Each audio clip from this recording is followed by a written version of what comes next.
Assalamualaikum warahmatullahi wabarakatuh. Waalaikumsalam. Itu kalau di syuting kok jadi itu ya, salah tingkah gitu ya. Hari ini kita lanjutkan pendidikan kita di proses pendidikan agama Islam dengan menempuh mata kuliah evaluasi pembelajaran PAI di semester 4. Materi ini materi pokok. Mata kuliah ini tergolong mata kuliah inti prodi kita. Jadi kompetensi evaluasi itu salah satu kompetensi inti. Ada kompetensi perencanaan pembelajaran, ada kompetensi pengelolaan pembelajaran. Nah, ini ada kompetensi evaluasi pembelajaran. Jadi kita kalau menjadi guru, menjadi dosen, ya harus kompeten dalam melakukan evaluasi, penilaian, pengukuran hasil belajar peserta didik kita. Karena kalau nggak diukur, apa yang terjadi?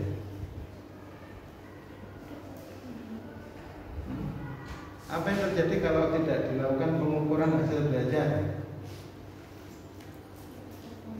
Nah, artinya hasilnya itu tidak terkontrol, tidak bisa kita memastikan hasilnya itu sesuai dengan target yang kita tetapkan. Walaupun ada lembaga pendidikan kita itu yang kayaknya nggak pakai gitu-gituan, kurikulum nggak pakai, evaluasi nggak pakai, gitu. Pondok-pondok salaf itu mungkin model pengukuran formal, pengukuran yang terstruktur itu nggak pakai. Tapi ada pengukuran nggak? Ada evaluasi nggak? Kita kan juga perlu tahu sih, pendidikan Islam kita ini apakah semuanya sudah mengikuti teori-teori pembelajaran atau memang mereka tidak menggunakan itu dengan alasan tersendiri. Karena ada misalnya pondok pesantren itu yang kira-kira mau dibantu ya untuk di manage dengan manajemen baru, manajemen modern, itu nggak mau.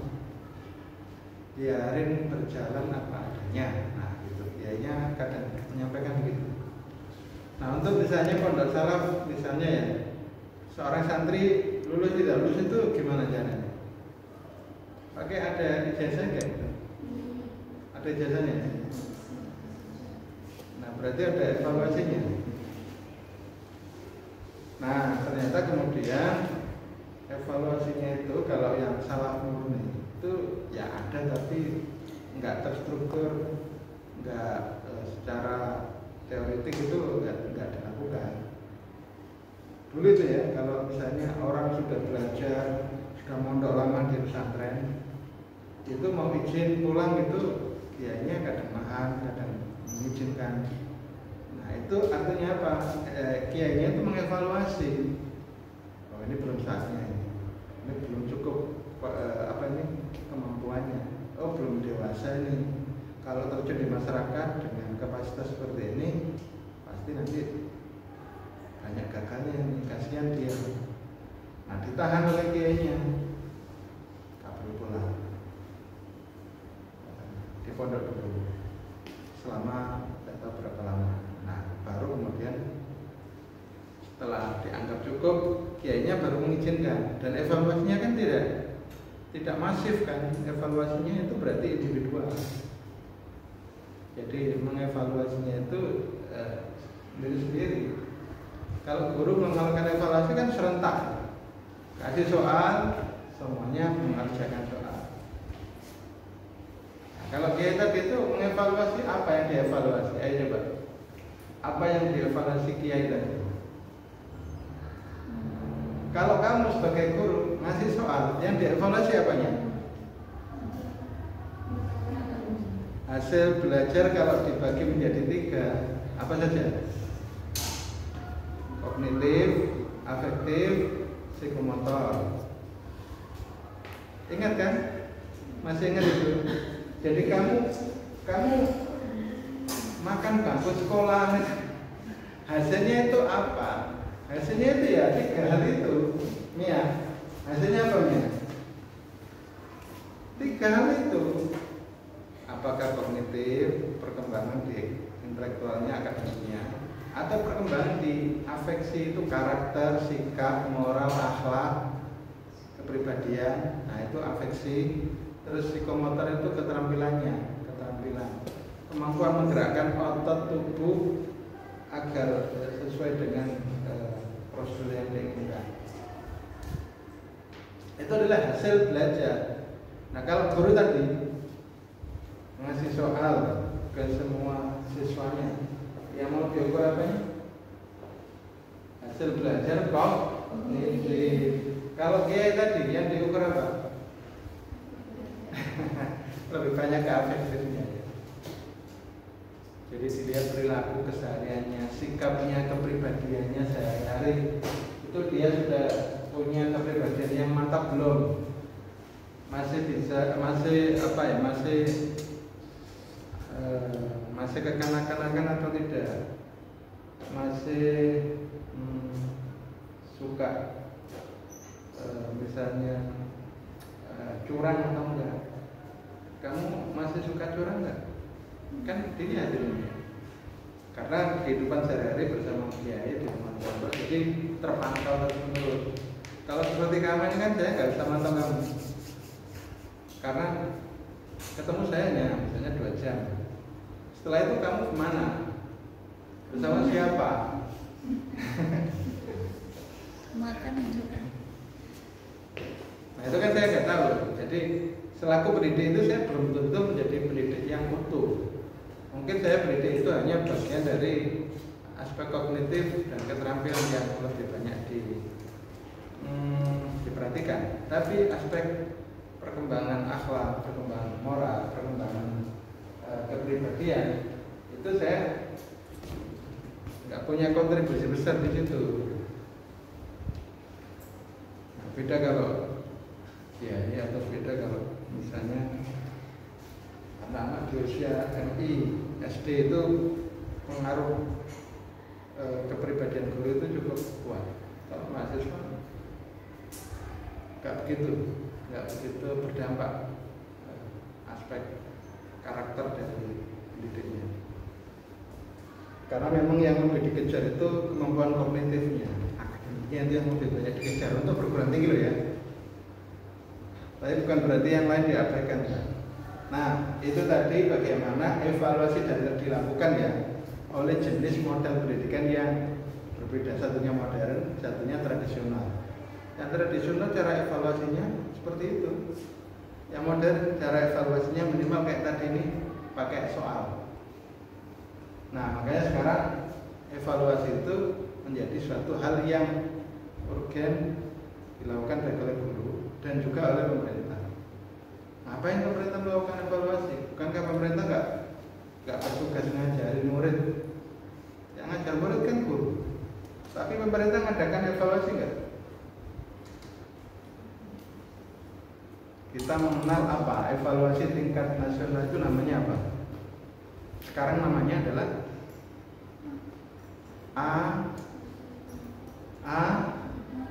Ainul Yakin.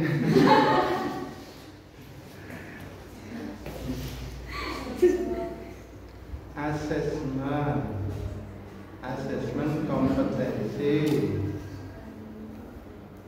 AK. Di kelas berapa sekarang asesmen kompetensi?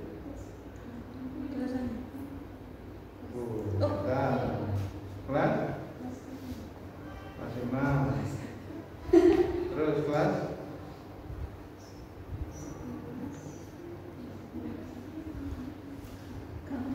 dulu kamu masih mengenal UN? Pakai apa? MI, pas Alia, pas SMA. SMP COVID. Oh, SMP COVID, SMA. Enggak pakai. Terus ujiannya pakai apa? Ujian sekolah saja. Ujian sekolah saja. Ujiannya hafalan surat pendek.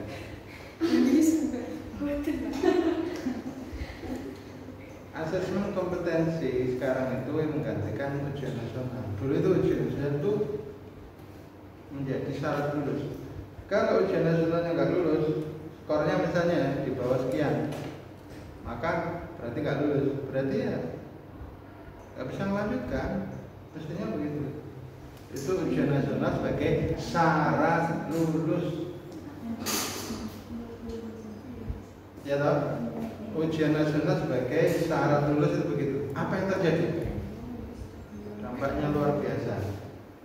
Kamu dulu waktu SD, waktu MI atau SD ujian nasional, syarat lulus nggak? Kalau syarat lulus, ada kadang-kadang itu model-model kekhawatiran, ketakutan yang membuat peserta didik dan guru itu curang, saling membantu kecurangan. Apa kamu dulu dibantu apa? Dikasih jawaban, dikasih bocoran soal, dikasih apa lagi? Sebelum kalian itu modusnya luar biasa. Modus kecurangan. Waktu dulu itu sebelum kamu ujian nasional itu supaya tidak bocor, soalnya itu ditaruh di mana? Ditaruh di Polres. Kamu nggak tahu berarti? Kamu belum ini ya, belum lahir Ustaz? Ya sudah lahir dari masih kelas 2 atau kelas 3 MI atau jadi soal itu dibuat oleh pusat. Pusat itu mana sih? Pusat itu bukan dengengan pusat, bukan. Kata oleh pemerintah pusat, oleh menteri punya tim yang bertugas menyusun soal yang ada di kenangan nasional. Terus kenapa? Terus karena khawatir bocor, itu dikawal ketat mulai dari pusat, kepolisian pusat sampai kepolisian daerah. Tapi kok tetap bocor, Pak? Tetap bocor. Polisi ya punya anak. Anaknya ujian. Akhirnya calling-callingan ke kepala sekolah. Kepala sekolah ngutus wakilnya. Sampai naik sekolah. Terus tujuannya, loh bukan soal gitu. Akhirnya kunci jawaban sudah tersedia. Itu salah satu modus. Ada modusnya itu yang modusnya modus apa ya, macam-macam. Modusnya itu langsung kecurangan di kelas. Gimana caranya? Ayo coba. Gimana caranya kecurangan di kelas dilakukan? Pengawas di lobi. Pengawas sering diajak ke kantor. Jadi nggak ada yang ngawasin. Itu antara begitu. Nah, ketika nggak ada pengawasnya, itu bisa contohan.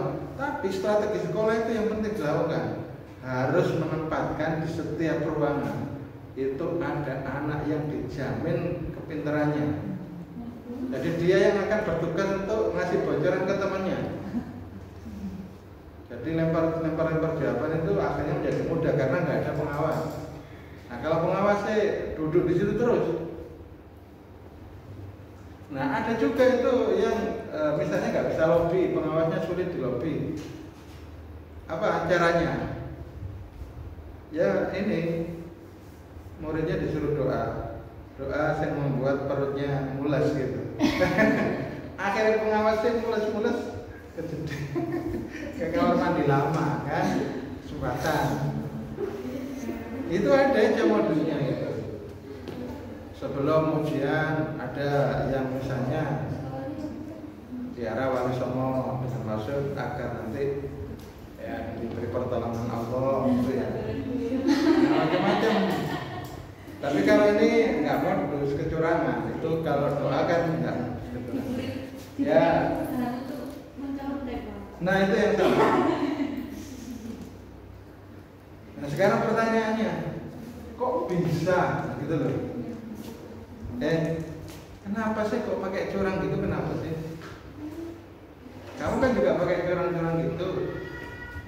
UTS WAS kan juga curang-curang gitu. Kenapa sih kok pakai curang gitu? Kenapa? Alasannya apa?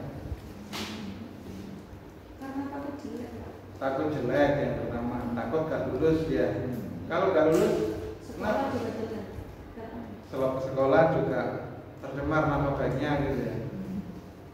Tapi lebih penting mana? Kejujuran sama yang tadi? Dua-duanya. Suruh milih salah satu. Ini kan akhirnya tradisi curang itu terus menerus. Akhirnya yang terjadi apa? Korupsi terus tambah luar biasa. Nah, karena itu kemudian ada yang beranggapan korupsi di Indonesia penyebabnya adalah praktek pendidikan yang mengizinkan kecurangan. Tadi itu bentuk kecurangannya luar biasa.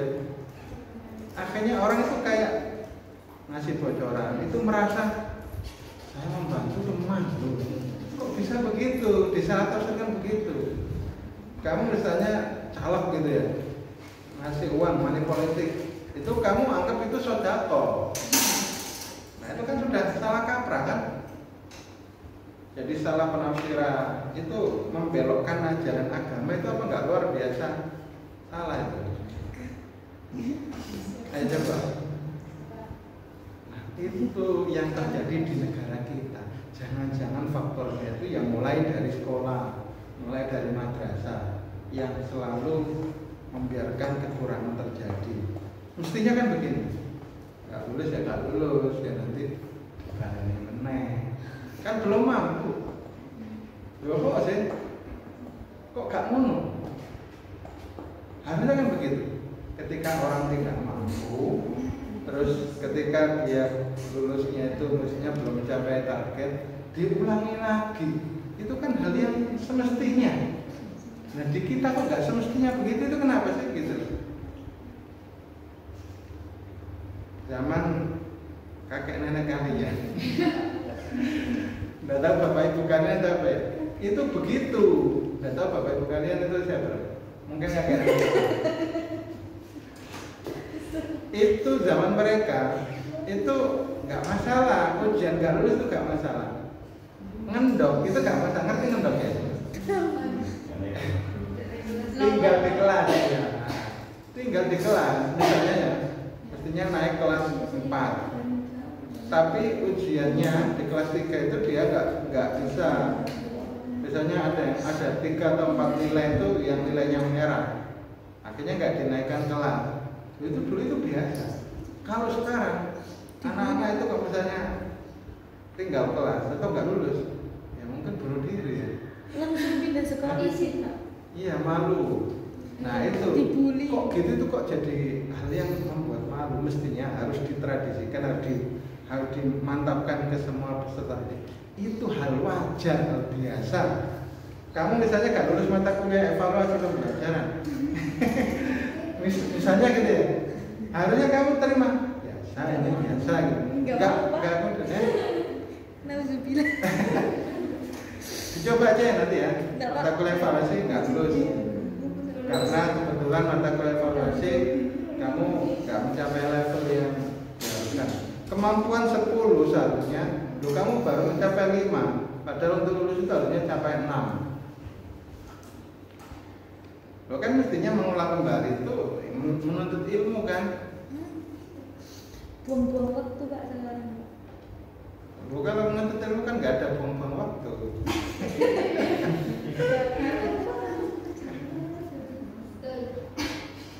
Nah itu yang harus kita coba pikirkan, coba pikirkan bagaimana mengubah perilaku pendidikan kita yang salah-salah seperti itu. Jadi evaluasi yang dilakukan oleh pendidikan di Indonesia itu ya hampir mayoritas itu melakukan kesalahan seperti itu, kecurangan itu dilakukan. Ya dimulai dari pembiaran waktu ujian. Waktu ujian gak ditunggui, akhirnya terjadi saling bantu-membantu. Nah, kok istilahnya bantu-membantu? Saling membantu kecurangan, saling berbuat curang. Harusnya kan gini, harusnya loh ya. Ketika kamu misalnya diminta bantuan, soal menurut apa? Ya, saya kalau bantu kamu, justru kamu nanti yang rugi. Saya bantu kamu supaya kamu nggak rugi itu, saya nggak kasih jawaban. Nggak punya teman Pak. Ini nggak dibuat. Justru itu Sampai dibolok. Gak dibolok itu betul. Nah yang terjadi kan Depresi terus mental health, Pak. makanya sekarang ubah budaya seperti itu ubah. Kalau ada yang keke seperti itu, ada yang lurus begitu, ayo dikancani. Kamu memang teman yang hebat. Aku ingin seperti kamu. Loh, banyak kan itu yang nyontoh Pak, bukan yang nyontohi. Ayo dibalik. Tradisi kan di kelas ini mulai begitu. Asik. Jangan malah yang justru lurus. Lu coba. Ini dunia apa gak terbalik? Lurus, tapi apik. Lu malah dikucilkan, malah dibully. Ini bisa jadi sing bener sing ndi. Ini dunia terbalik kan? Ini bekerja sama, Pak. Iya, iki terus ya apa nih? Piye ini? Piye. Nah, dunia terbalik ini kamu kok senang gitu loh? Hah? Kamu kok damai-damai saja gitu. Kamu itu kok merasa bahwasanya ini bukan ladang amar ma'ruf nahi munkar loh ya. Itu harusnya ladang amar ma'ruf nahi munkar. Ciptakan situasi kondisi yang justru mendukung kebaikan, mendukung yang lurus gitu. Arek ampi. Malah dibully, malah dikasih kancang. Karena yang nyontoh itu Pak, dia itu mendapat tekanan bahwasanya dia itu harus berhasil dalam ujian itu. Biasanya. Ya, betul. Mungkin begitu. Jadi setiap dari ustaz itu punya hantu yang namanya keberhasilan. Harus berhasil, harus berhasil. Jadi dia itu dihantui dengan itu semua ya. Ya, Akhirnya melakukan belum mencapai sesuai dengan apa yang pembelajaran. Nah, sekarang kamu lihat lagi orientasi kamu hidup. Keberhasilan yang benar itu keberhasilan yang seperti apa? Apakah keberhasilan hidup itu adalah ketika nilai tinggi walaupun dengan cara yang curang? Nah, apa itu? Bukan. Bukan? Itu kan malah justru bernilai dosa. Itu berdosa. Iya, Pak, iya, Pak. Oh iya kan? Apa itu yang memang kamu inginkan? Jadi keberhasilan hidup itu apabila kita meraih sesuatu walaupun dengan banyak dosa gitu ya. Mulai ya, makanya gimana nih cara mengubah situasi seperti ini? Dan ini kayaknya di mana-mana ya. Enggak tahu. Apa hanya di kelas ini? Kondisi enggak. Di sini enggak ya? Enggak sekali kok Pak. Oh, bagus itu, Pak, buat penelitian, Pak. Buat penelitian. Oke, silakan. Bisa itu, bisa. Pokoknya kamu benar-benar bisa mendalami masalah itu, entah dengan observasi. Kamu kalau observasi gampang ya, waktu deh dilihat ini curang tidak curang gitu ya. Siapa sih nggak bisa GPT, siapa sih nggak bisa.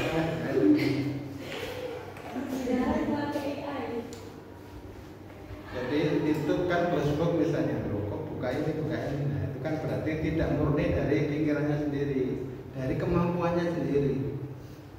Kamu itu suka bohongi, nah, bukan kamu ya. Orang-orang itu loh.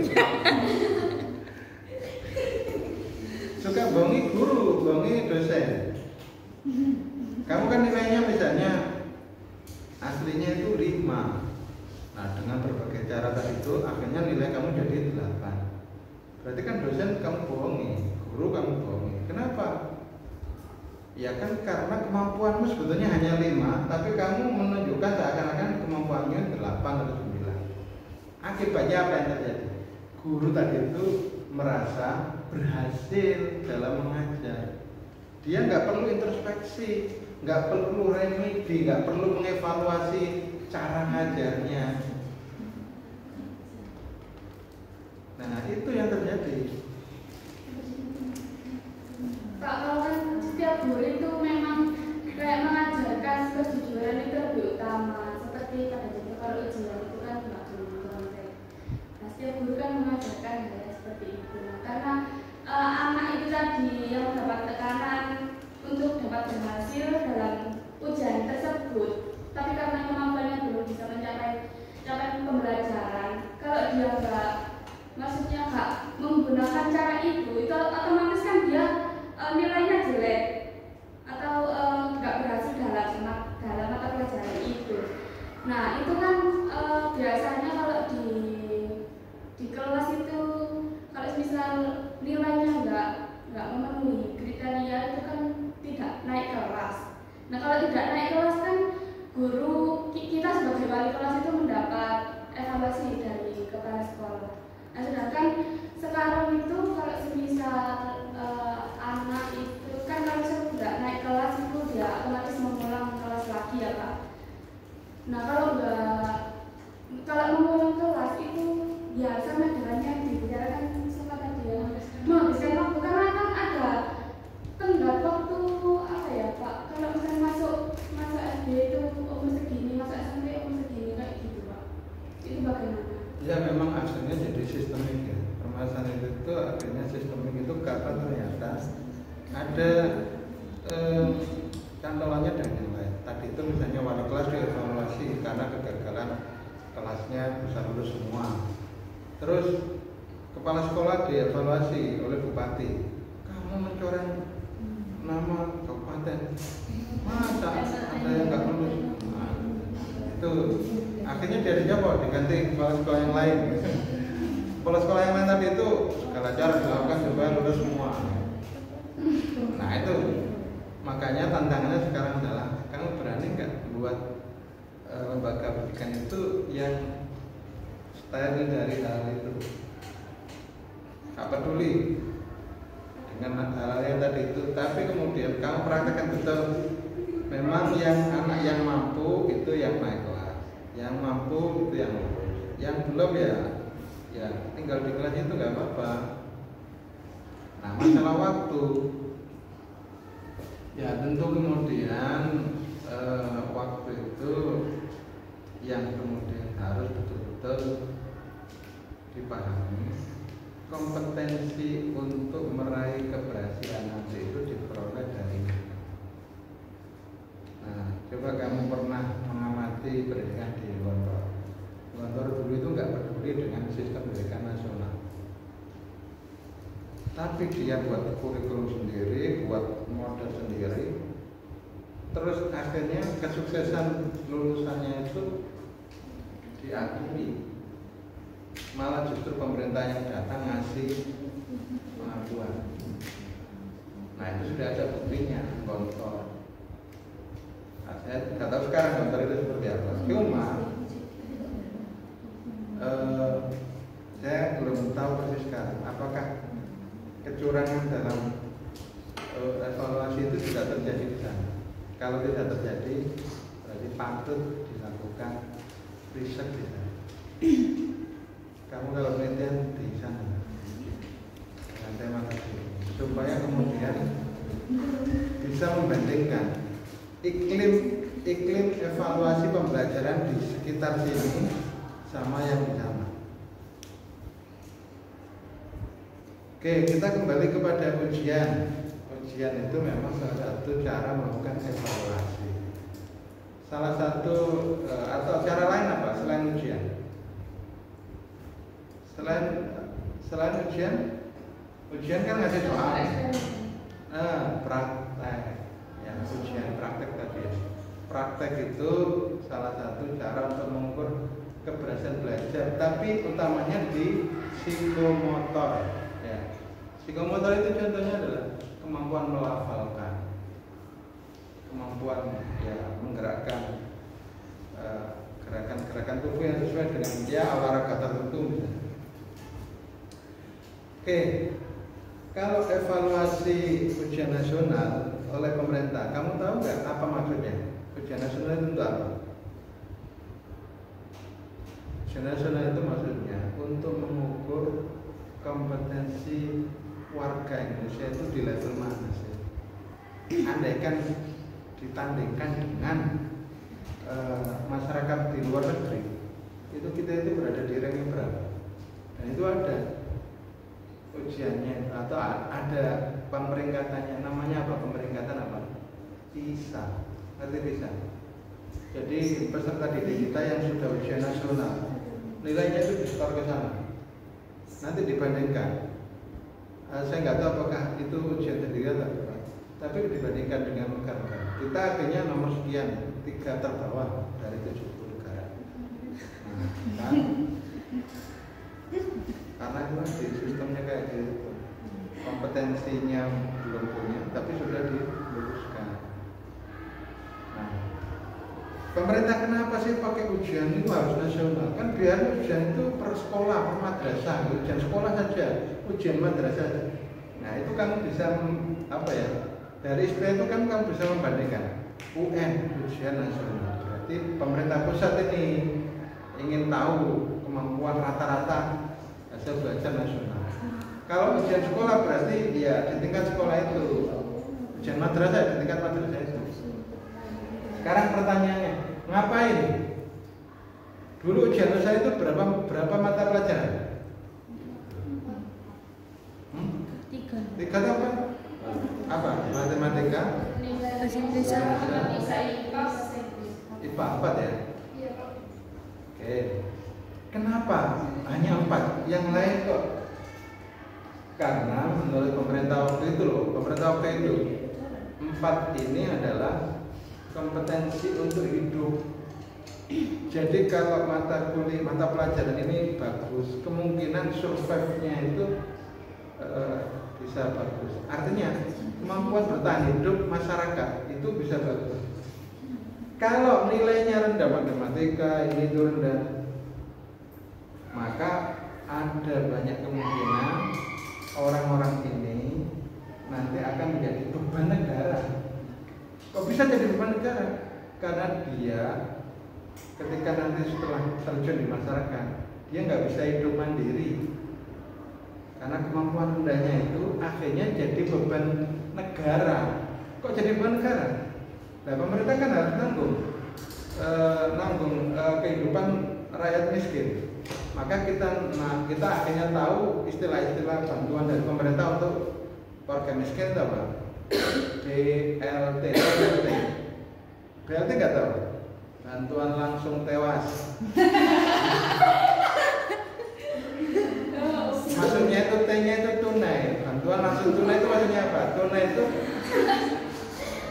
karena dulu saking antrinya sampai kemudian ada yang meninggal pada waktu antrian ambil BLT itu loh, bantuan langsung tunai, maka diplesetkan menjadi bantuan langsung tewas.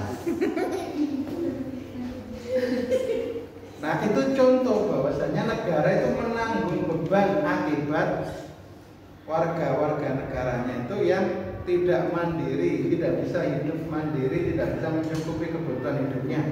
Salah satu penyebabnya itu menurut analisis pemerintah karena kemampuan dalam bidang pelajaran-pelajaran tadi itu rendah. Gitu.